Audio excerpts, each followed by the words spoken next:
Welcome back to our Gardenscape, everybody. Now is the time of year that we've all been waiting for here in 6B. And here at our household, it's our first planting day of the year. We may have some light frosts ahead of us, but we should be past all of the hard freezes. So we're going to go ahead and pop some of these perennials in the ground. Do you remember these salvia that we were fortunate enough to find?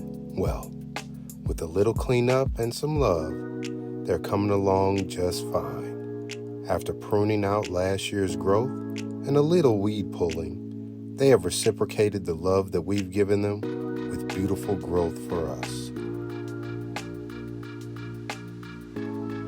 As we discussed previously, they will be filling in this space in front of our Limelight hydrangeas that was previously reserved for annuals. But if this is your first time joining us, we wanted a semi-permanent solution for the space. We're definitely going to be testing the limits of this bulb auger today. This bed is heavy clay soil and a bit moist from the morning dew. My thought process before planting was that if we were to put a shovel in that ground, I would be pulling up big chunks of modeling clay. The auger would help me break some of that up.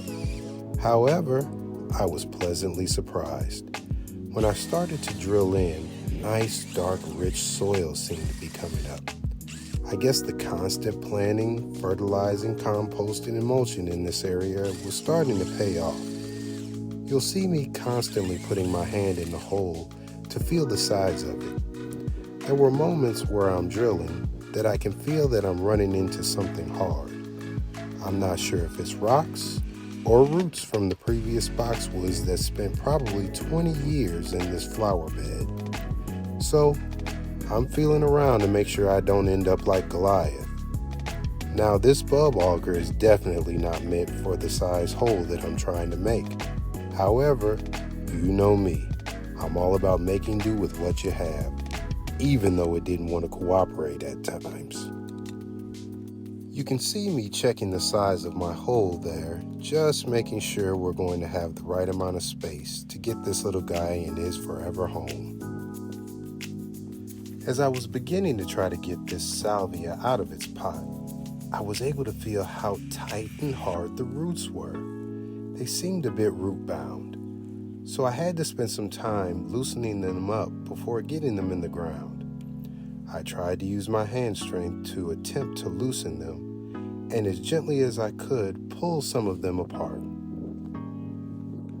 As always, we want to give them a nice welcome into their new home with some starter fertilizer.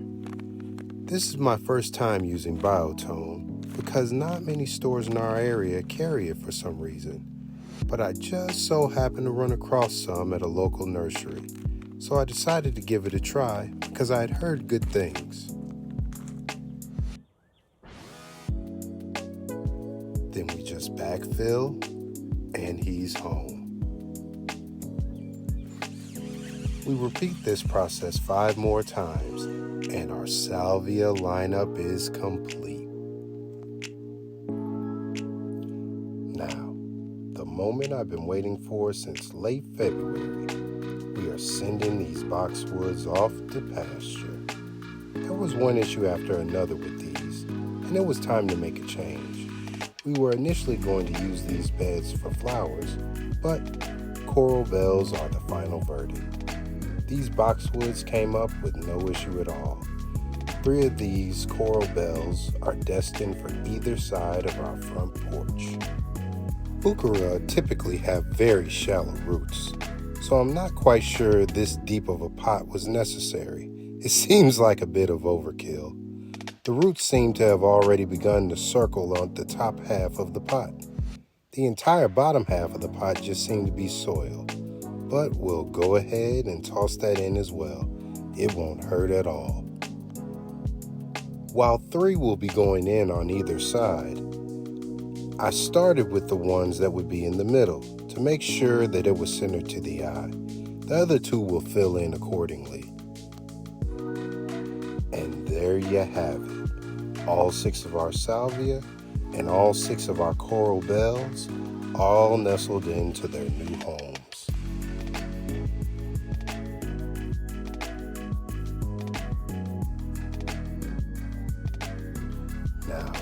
Before we get out of here today, remember how our local garden centers looked just a few weeks ago? Well, it seems that they have gotten the memo about spring. Not an empty rack to be found.